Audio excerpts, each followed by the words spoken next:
Hello, good people. Welcome to our show. Hello, bad people. Welcome to our show. Hello, guys. Welcome. Today we are going to discuss more about geo, about SEO, about all new terminologies that we have, how to optimize, how to adapt, what to do today, because many things are changing fast. And for a long time, we did a lot of things, but for the last time, we adapt much faster. If you want to survive in new environment, AI search, you need to think smart and to find the right way to go. I'm so excited to discuss all these topics with David Wilder. How are you? I'm doing good, Anatoly. Thanks for having me on. Oh, a big pleasure, big pleasure. I want to learn from experts like you because I know our niche is fast growing. And for example, I compare data with accounting. In accounting, people can still use calculators. Most of them, I mean, like they use some tools, they implement AI, but it's not like in digital marketing and SEO. Probably around 1-5%. But in SEO, everyone can use AI. I don't know even one people who can ignore AI. I don't know any content creator who can ignore AI generated content.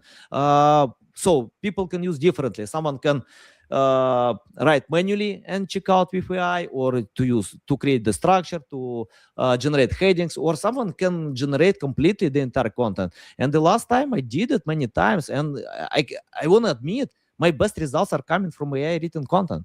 100% AI written content. But I found one thing. All AI generated content should be driven by experts. For example, I don't create content about traveling, about health, about finance, but I can do it about SEO, digital marketing, because I work on that. I can ask the right prompts. I can edit getting results. I can talk with chat even more than with my wife, because I know how to lead in the right direction. But I'm terrible if I can write about, let's imagine, weight loss. So I can't generate something special, something unique, valuable. So David, tell more about your self-experience, background, and how you adapt to geo today. Well, I appreciate that, and you're right. It's super important that people remember that when we're using these tools, because they can bring a lot of value to us, help us structure things, research, find data, and that sort of thing. It does have to have that human eyes on there to fact check and kind of make sure that everything that's going out is legitimate and real. As far as how I got into this, I was a VP for a firm, a public relations firm, for a number of years before opening mine, and it really opened my eyes to some of the I wouldn't say tricks, but definitely the power that using public relations and that branding and authority for the masses and really guiding public perception over a brand, what kind of power is in the pen, they used to say. When it comes to the AI and SEO is incredible. AEO is new on the scene. It's been a fantastic way to break into new markets, get new clients, find new clients, maybe people you never even thought were going to be clients. So as long as it's used the right way, it can be an amazing tool. Yeah, got it. David, I like your experience about PR. I think PR today, it's a new lane building, because compared to all the other technologies, I mean, like white hat SEO. So I analyzed many of them. Broken link building, skyscraper technique, many others, list resources. And what I found, it's not the same like that was 5-10 years ago.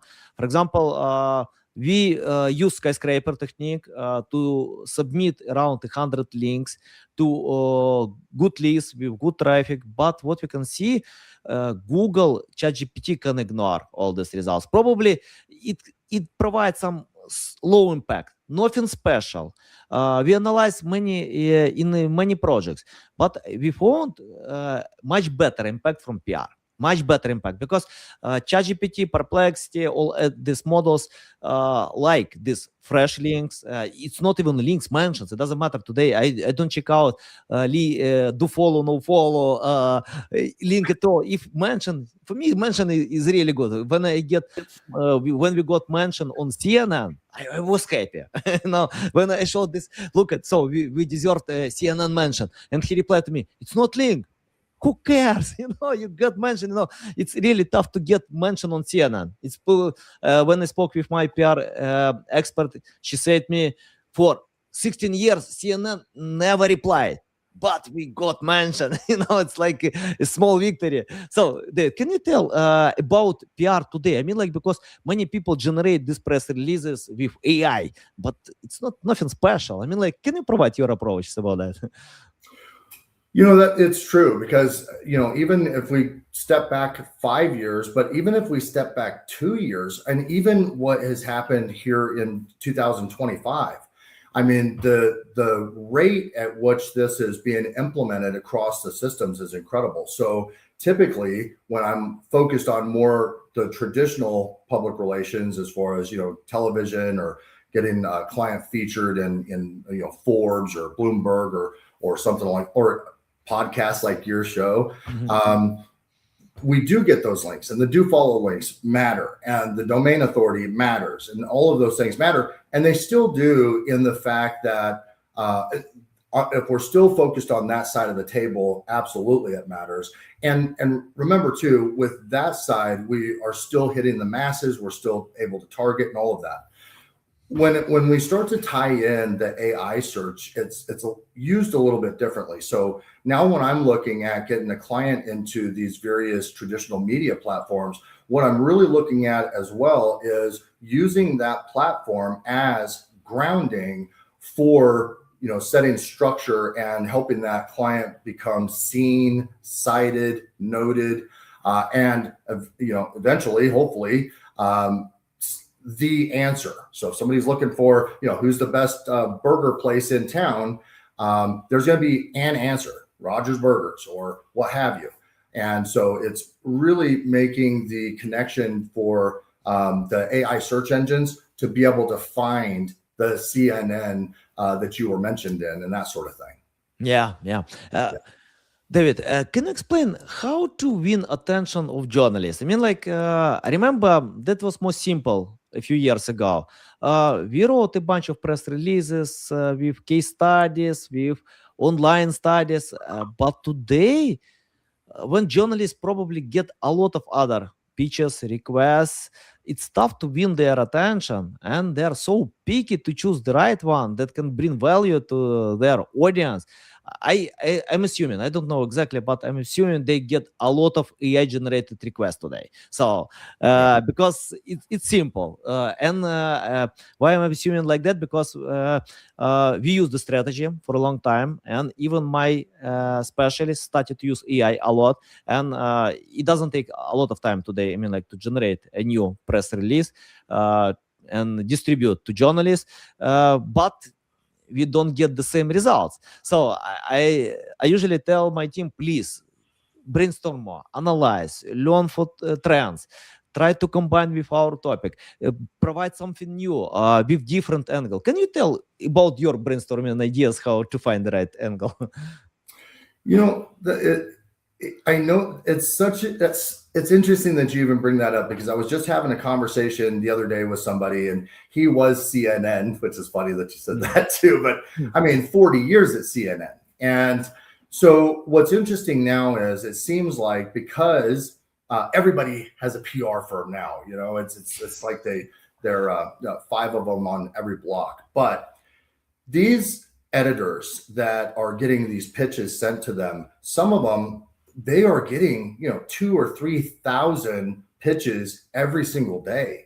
So they're not going to make it through that. And so then they go into, some of them, into using like the applicant tracking software that these large HR firms use, and they just kind of scan through and see if there's anything that's interesting to them. For us, we do it different, and here's the reason: because I have spent years going out and developing those relationships And so I know the publishers, we know the editors, I'm connected to the media houses, the television, all of that. And so we don't really pitch ideas anymore as much as we, place verified expertise where it already fits. And so if I know that they have, the editors, they have that editorial calendar that's going to be, covering, finance this month or what have you. Well, I have clients that are expert in finance. And so I can already speak to that. As far as outside of that, as far as old school tricks and getting in front of the editors, I mean, we're still, using those as well, but it's not going to be from just a blanket AI message that gets sent over. Yeah. That's nice. So I mean, like traditional relationship building connections can play a huge role at any environment. Can you tell about your methods? How you build connections? How you find the right people and stay connected with them? Because I'm asking about that because I know that it's not enough to have one touch. I mean, like you need to keep communicating, to see them probably in different conferences, different places. So can you tell you about your methods? Yeah, that's a great question. So everybody kind of hangs out in the same type of places. Everybody's looking for a story because they want the attention and bring that attention back to that publisher or that media outlet. So you're always, kind of moving around with that. But as far as the, staying in contact, meeting the right people, I find that if I have a client that has a certain specialty, maybe it's a client that I've never had to, present or represent that way before, which is awesome because I get to learn things too. And then I'm going to go and find the people in that media outlet that also, like talking about that or what have you. And then I will start that relationship. That's how I start them. As far as nurturing and keeping those relationships ongoing, I found it's really just number one, if you are giving them content that they love and that their readers love, they're gonna always want to stay in touch with you. It's when you start producing things that are Chat GPT written solely, that there's no new information there. It's it's boring. So we've always got to stay fresh. And then plus we email, company letters go out to them and updates and all that kind of thing. And we're all pretty visible. Yeah, got it. David, let's go to content creation. Probably without great content today, nothing can work. Without having high quality content, it's impossible to get results. But here's the thing about AI generated content. When ChatGPT was released in 2022, so that many experts say, no, it's low quality, don't use it. Even for a long time, we use some plagiarized tools that analyze uniqueness. Today, I think like all these tools are dead, at least in my point, because AI can rewrite any content to provide 100% with these tools. But we got AI detectors. Many AI detectors appeal, and many experts say it's better to check out if it's human written or AI generated. But after 2-3 years, so probably, I mean, like when we have ChatGPT 5.2, Gemini 3.0, and I analyze these tools. It's amazing. I mean, like these tools can write, I won't admit, much better than me, because I can write in one style. These tools can write in 1,000 styles. I can usually I write myself. I keep writing myself. I think it's a powerful tool because it's tough to control and manage AI generated content if you have no writing background. Because I remember when I cooperated with a few big accounting companies that cooperate with 500 Fortune. So what I found, experts with plus 20 years of experience, real great experience, but without writing background. When they use ChatGPT, they generate some useless stuff because they don't know how to write. And I think today, if you want to get quality, you need to have writing background. You need to write a lot. And second, you need to know specific topic. If you write about everything, I never cooperate with copywriters. I stopped cooperating in 2019 when EEAT appealed, because we cooperated with many copywriters, but when EET just forced us to search for experts' opinions, we started to cooperate with experts. But what do you think about today? how to create this high quality content, considering that we have AI that can help much faster to do it. I consider myself a pretty solid writer because I've been writing for years, and GPT or one of those engines, they can, or those LLMs, they write better than me too. So this, the thing is though, what we want to use it for, what we use it for, or myself, is really to maybe discover things that we didn't know, but and maybe organize things for us, and maybe give us some interesting perspectives, because you can play opposing, you have opposing voices that you can build in as far as that. But I'll tell you one thing that I find, because I will, and maybe I'm more seasoned because I read articles all the time, but you can tell right away if something is written by an AI as opposed to a human. What I find is that with the human writers now, not only are they more valuable, you can see their tones and their senses of humor, or if they're sarcastic. Once you know them, we all are so unique. The AI is not unique. All it's doing is copying and placing, right. And that's a big deal. And so with these articles, another thing is just having an opposing view. And why, from a human side, that it makes sense, or where that opposition is, and maybe try and open up people's minds to new perspectives and new things, new ideas. And that's not something that I've seen from an LLM yet. Yeah. And today, AI mode and AI overview on Google, all these tools, features can use technologies from Gemini 3.0. And if Gemini can generate such quality content, what's the point for AI mode to show different content? But I analyzed a few websites that get a lot of traffic. Plus, for example, ratings.com. So this website can get plus 8 million traffic with AI generated content. But what I found, it's not useless content. It's not content that just generated for the sake of having.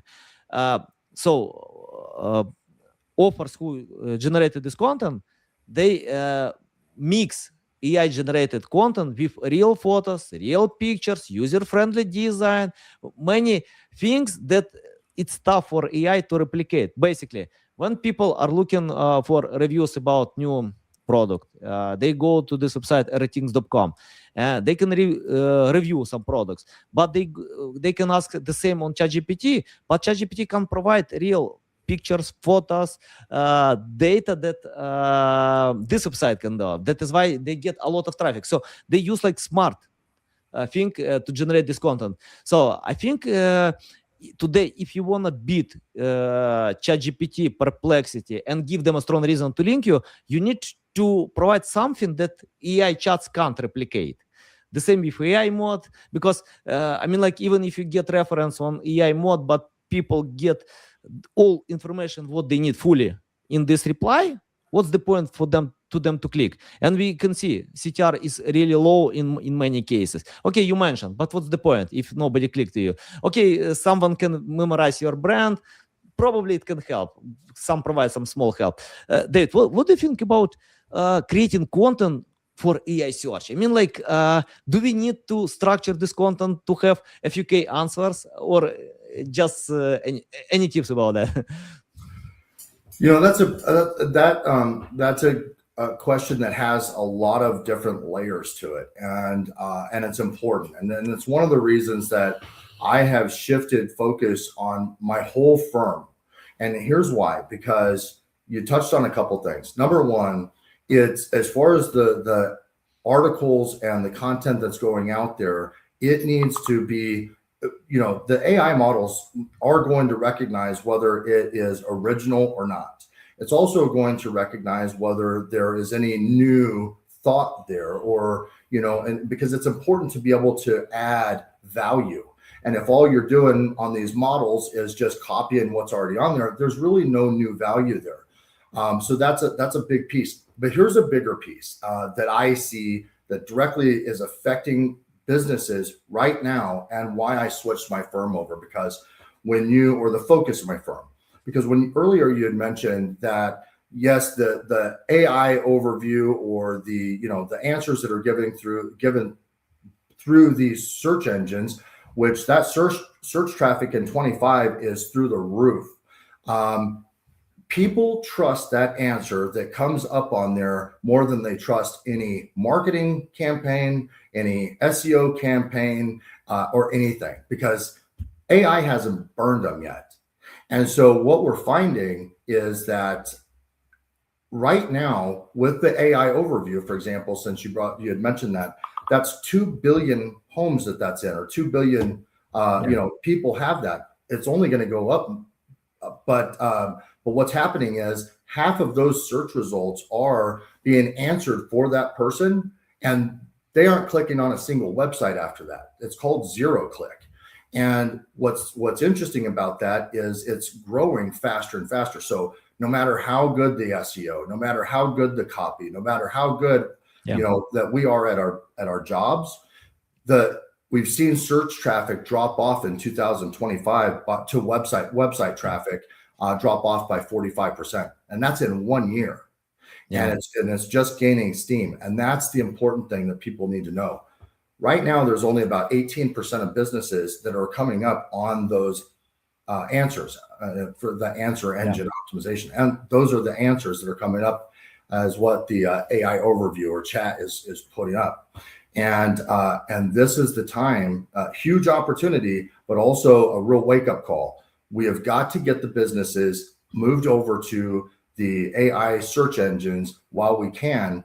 And because soon, when the masses wake up and they realize what's going on, they're going to be really fighting for those positions. So now is really the time, and great opportunity right now as well. Yeah, I think, any hard time can provide opportunities for someone who can adapt fast. For example, I can't create these technologies like ChatGPT or Google, but I can use these technologies. I mean, like today, a lot of opportunities to use AI. I mean, like to create own tools by using AI. We got a bunch of new tools that can provide great results. So, I mean, like hard time can reward someone who are moving fast, who can learn. So, Dave, you mentioned about your company, Trustpoint Xposure. Can you tell about your strong side? Why you're better than others? I don't know that I'm better than anyone, but I will tell you, I will say that we really strive to be forward thinking.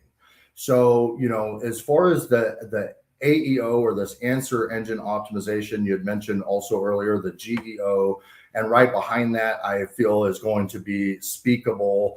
And, so the multimodal, there's a lot of different things that we have to look at that's coming down the pipe, whether we like it or not. And so we've got to be cutting edge and stay ahead on all of that to be able to best serve our clients. So I have different departments that are focused specifically on that. So on my web design and my graphic design, how is that feeding in or correlating to the AI? For my SEO, it used to be just an SEO department, and but now it's SEO, AEO, visibility, and they need to be on their game as far as what works, what's changing, because when Google used to crawl periodically, it's always crawling, but AI crawls constantly. And so that's why we've got to keep the content fresh monthly. We've got to go in and build out the coding. It's called schema markup, to where that article in Forbes now is findable by those engines, by ChatGPT. So when somebody over in on the ChatGPT side, a user puts in a query about somebody, those engines are able to find that article very quickly and bring it back as proof or grounding of that person. So there's a process in that. And why we stay ahead of the curve is because if the clients pay us and they rely on us to do our job. And if I'm not staying ahead of the game, then I'm already behind. Yeah. So that's why we stay ahead. Got it. Nice. David, I want to ask about traditional metrics. For example, we have our tool, youonmiss.com. So basically what it does, If you put any website, it provides the entire website audit. And we paid a lot of attention when we developed this tool to meta tags. So the main reason why we did it, we cooperated with one big company in weight loss niche. And the main problem with this website was they couldn't grow traffic for a long time. So they had 100,000 people, not bad, in monthly, not bad. But for 3 years, they crafted a lot of content, high quality content, used link building, PR, many things, updated content, but nothing back. Just the same 100,000 traffic, small volatility like 5-10%, nothing special. So what we did, we rewrote all meta tags on this website, because what we found, all meta tags were written for the sake of putting keywords. Nothing special, no powerful words, because I see journalists usually pay a lot of attention to write real great headings, because if people see the heading and if they don't click, nobody knows about the quality of this article that you wrote. So the same with paid marketing. In pay-per-click, marketers know exactly about the price of click, because if people read headline, this title, and nobody clicks, Google will charge more, Facebook will charge more. So they know about importance of that. But in SEO, we found it's a big difference, because many SEO specialists keep writing just meta tags for the sake of having them, nothing special. And traditional tools like SEMrush, Ahrefs, they usually provide insights, the length of meta tag title, so short, long, the same in Yoast, but they don't measure the quality of meta tags. So when we rewrote all meta tags for this website, we grew traffic to 2 times, double in 1 month. For client, that was a big surprise. How? It's miracle, some secrets, that was special trick. No, we just gave a strong reason to click to the content. We just put some powerful words, emotional words, we provoke curiosity, and we got real great results. Then we decided to create this tool. We created the tool with meta text optimization. So basically we measure all title description from 0 to 100 and analyze, okay, it's better to write. Then we adopted AI. AI can help to write better meta text. What do you think about these traditional metrics like title, description? Because Google keep saying it's very important. Bing can say it's very important. But what do you think about AI search? Is it important in your mind? Well, first off, no one has built a piece of software, the SEO software that I've seen, that even rivals what you've done at Unmiss. And I really appreciate what you've done, because you have really pulled yourself away and created a system for people that don't know what, maybe they're not expert level like you are, but you've made this so simple for people to do. And I love it. I think it's amazing personally. So kudos to that. I will say, yeah, it's just as important. As a matter of fact, as you're talking, I'm thinking on the AEO side, those headlines and the heading sizes, very important, because it's almost like an indexing system for the engines. And so it acts in a much the same way. But SEO is not dead. And so the on page, the off page, the meta tags, all of it is still very active. What's happening is, but is AI search important? I mean, it's critical right at this point. I mean, you can't, moving into the age that we are, into the AI, everybody hears about, the data centers, and I mean, hundreds of billions of dollars getting dumped in. We see it on our phones. We see it, it's everywhere. And so, yeah, absolutely. It's absolutely critical. And I will say, without sounding dramatic, that going into 2026, it is going to be, a baseline for companies. So we've got to make sure that we're on board, doing the right thing, the right way, and having, all of that in a one congruent system. Yeah. Yeah. Nice. That's cool.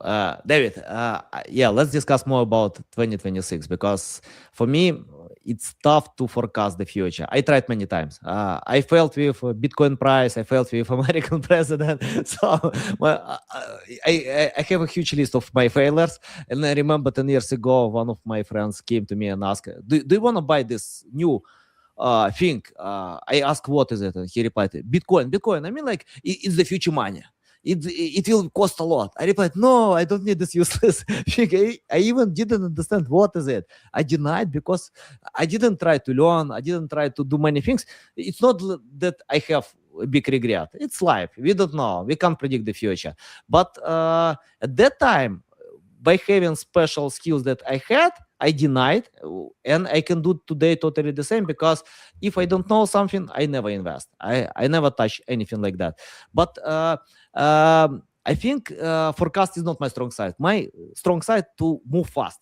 Anything would happen, I need to move fast to take these technologies. But anyway, I want to ask you about 2026, your prediction. I mean, like, if you have 3 tips that you want to improve or adapt in 2026 or change, provide 3 points that like must have for you. Oh man, that's a hard one. If I'm talking about just my professional life, like we're talking about, I see that right now with the organic website clicks being down as much as they are, I would probably expect that trend is going to continue. I know it will, just it's picking up speed. So I would definitely plan on that and shore things up. Like you said, it's hard to predict things, because I had a buddy of mine way back when Bitcoin came out, telling me to get it at $300, and I looked at it, and I told him it was crazy, and probably one of the worst decisions I made financially in my life. But we didn't know. It's new. Right now we do know, and if we don't know, is still fine as long as we hire somebody that does know. But to not know and not try to know, then you're in trouble. So I would see that trend continuing. I would also say, along the Bitcoin, and this is a personal thing, not investment advice, but I like gold for 26 and 27. I think that the precious metals, the stuff you hold in your hand, is going to really increase in value. We've seen that over the past couple of years, absolutely. And I really think that personally, I think that what we're going to find is a real breakout for individual profiles, individual brands. And because right now we can, what's interesting about this AI search and the real opportunity here for companies that take advantage, like you said, move fast. You've got to move fast on this. But for those who do, if you are the one that's showing up in those headlines and in that as the answer on ChatGPT or AI overviews or Gemini or what have you, those folks are seeing massive increase in leads. Their close rates are going through the roof because the people already trust the answer. And so it's a real interesting space, but it's also a space where, an independent owner or even a newer company can directly compete with the enterprise level companies right now. And so that is interesting. So it could be a great leveler. And so, but we've got to move fast. Like you say, whenever we see an opportunity, the only times I've lost out is when I've sat on the sidelines waiting to see what happens. Let other people do it first, and then I'll jump in. Let me see what the outcome is first. And what I understand the older I get is, no, we need to move. If it feels good, if it feels right, do it. And so, that's when we really start to win. Yeah, moving fast is very important. David, I want to discuss a little bit about other digital marketing channels because we started to pay attention to them more. And for example, a few months ago, I got 4 emails from Neil Patel, basically from his team, Neil Patel Digital. And what I found on these 4 emails, it's not human written. It's not cold email. It's between AI personalization. I think like it's a new technology. So I compared all these 4 emails. I didn't reply to them. And basically he proposed me good speakers, real good speakers to this podcast. He told me, okay, and probably this agency made one mistake because they sent all these emails in one time. So I got like 4 emails one by one, and then I analyzed the same structure, the same even paragraphs, even the number of words, everything is the same. And they propose real good experts who can speak on this podcast about digital marketing, SEO. I didn't reply because I waited for follow-ups. I just want to learn their methods because I'm a professional. I need to understand what they do. But what I found to these emails, I can score them like 7 to 10. It's not like cold email can be 5 to 10. Human written, well personalized can be 9, 8, or 10, 10. But this one like 7 to 10. And quality is really good, not bad. It's not that basically he wrote on these emails that they listen to my podcast. I don't believe on that because I don't listen. It doesn't listen to my podcast, but good experts who can speak. So and what do you think about new way of personalization? Because in marketing, you need to personalize stuff. Without personalization, you can't go ahead. It doesn't matter what kind of marketing. You need to personalize as much as possible. What do you think about AI personalization? You know, what I think is this stuff seems like it's moving at lightning speed, and even having the, you know, I went on, I used the various models as well, and that AI personalization that you're talking about, it's on another level, right? So that's using it as a tool to go and, you know, get clients onto your show or what have you, and I see that as well. What I think is interesting too is how, and interesting means good or bad, I don't know. But what I think is interesting is how real these conversations feel when you are, you know, talking to ChatGPT or what have you, because they are really focused on training those models to understand just slang words and how people talk and emotions and intent and feeling.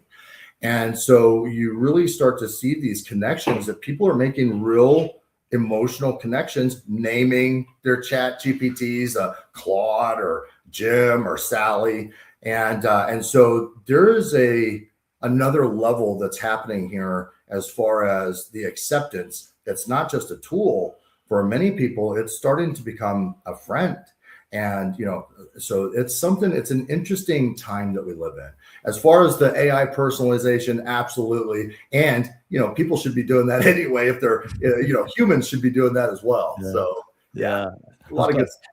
And my team started to test this email AI personalization, and we paid around $20 for 10,000 emails by using Claude. So we gave the list of prospects to Claude, 10,000 people. Claude learned them and wrote the message. So for $20, we got 10,000 emails that we can pitch. Basically, I can't say about results because that was NDA, but anyway, so we started to use it.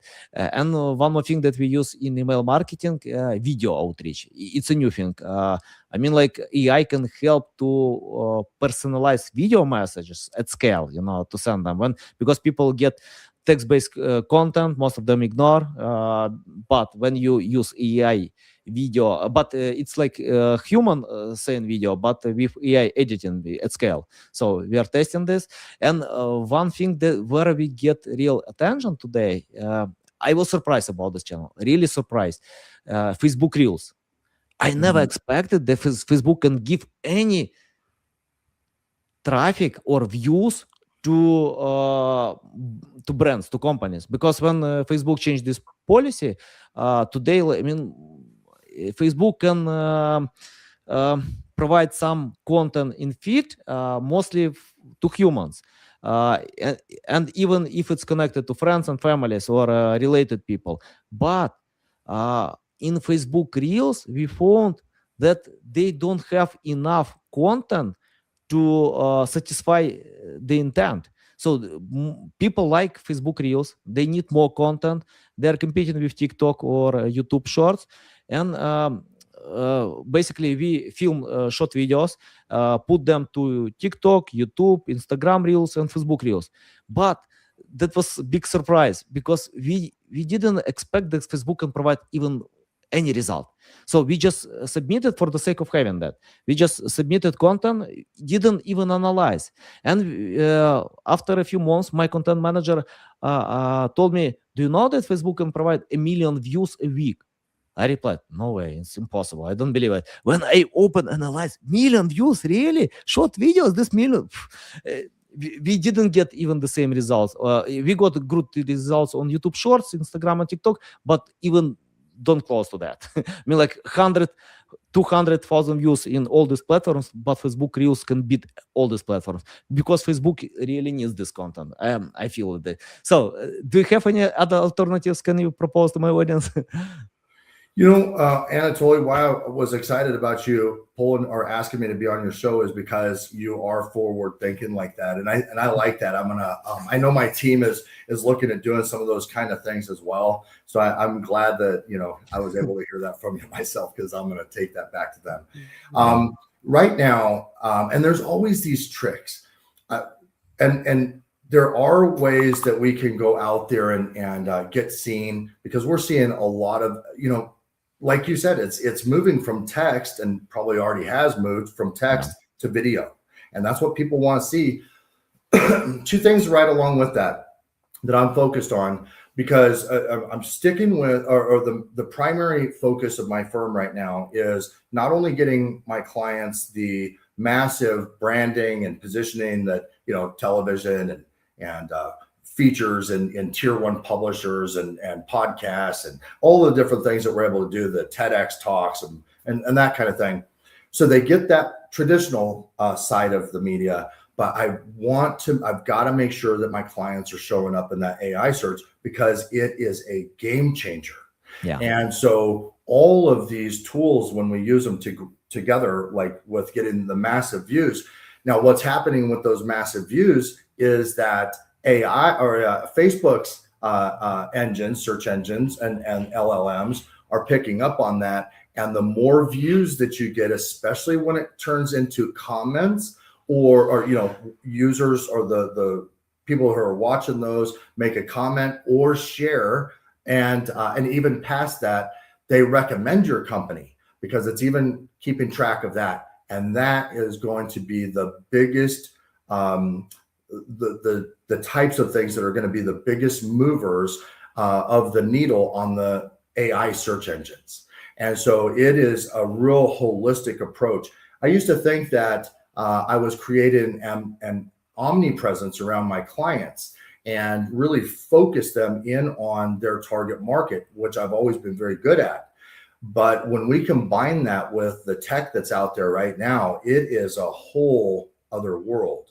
And so I'm glad to know people like yourself who are, forward thinking, testing things out and all of that. We do the same thing because we kind of don't have a choice right now. And some of it's super fun. I mean, it's fun to watch those reels. It's fun I have one of my clients I'm attached to, even on the podcast side, it's unbelievable to me that you can run a whole podcast and it's not even the person. It's an AI version of the person. And I couldn't even tell the difference. And but yet, instead of 1 or 2 languages, they speak all 150 languages. So it's an exciting time, as long as we're using it to our advantage and to help other people.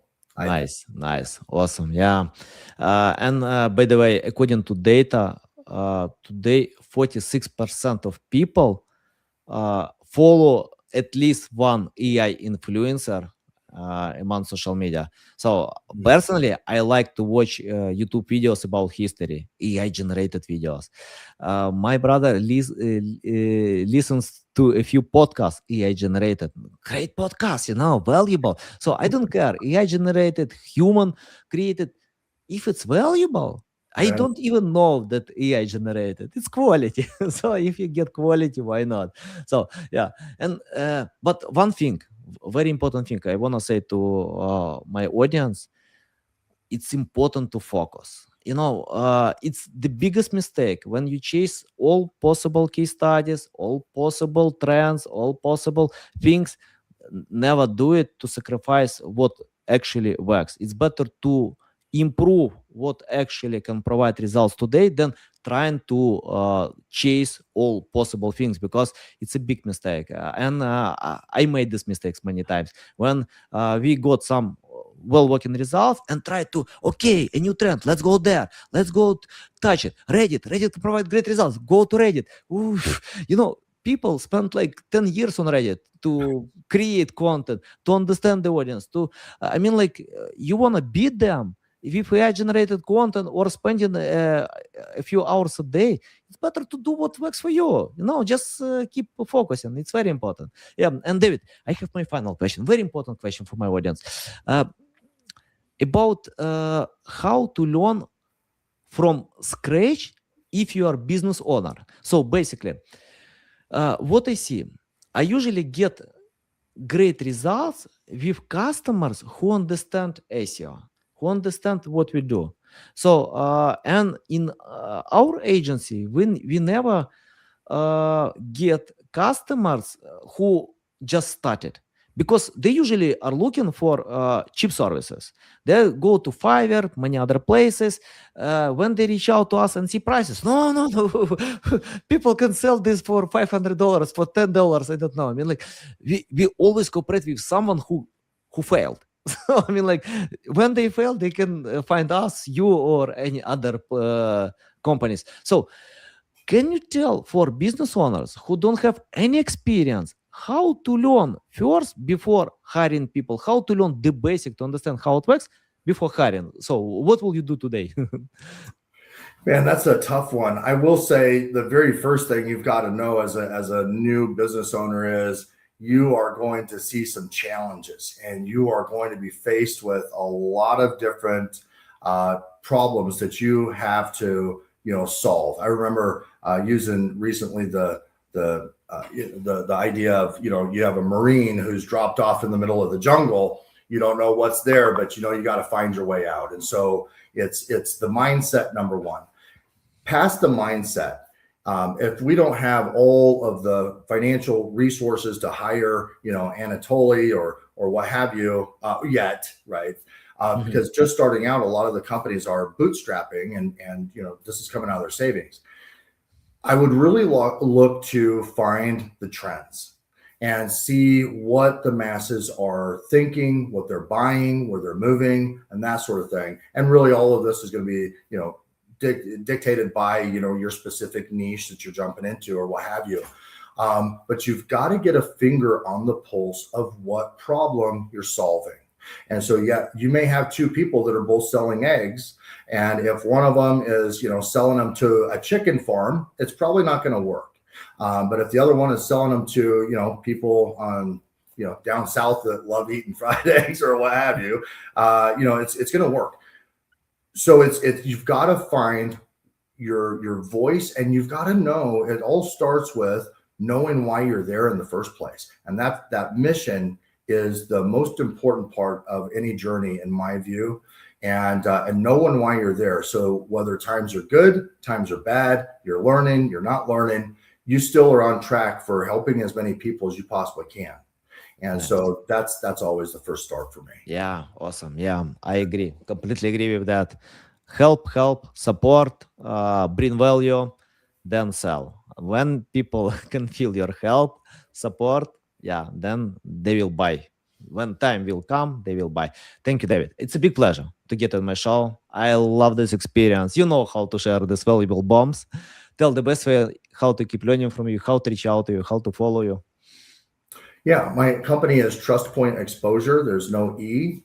So trustpointexposure.com. You'll be able to find me, or on LinkedIn, or any of my team. We try and be real active. And look, we're happy to help any way that we can. So if you have questions or what have you, we'll love to help. And so just reach out to us, and we'll give you the best advice we know. Awesome, awesome, guys. If you reach out to David, please let him know that you found him on this podcast. Will be a big pleasure for us that we can help you to connect with David. Thanks a lot, David. I love this experience. So valuable. Hope you can join me again, and the next time you will join not your AI avatar that you can represent, or probably my AI avatar will speak with, because I don't know. Things are going fast. We'll see. But yeah, it's a big pleasure. Thank you. Thank you, Anatoly. I appreciate being on your show.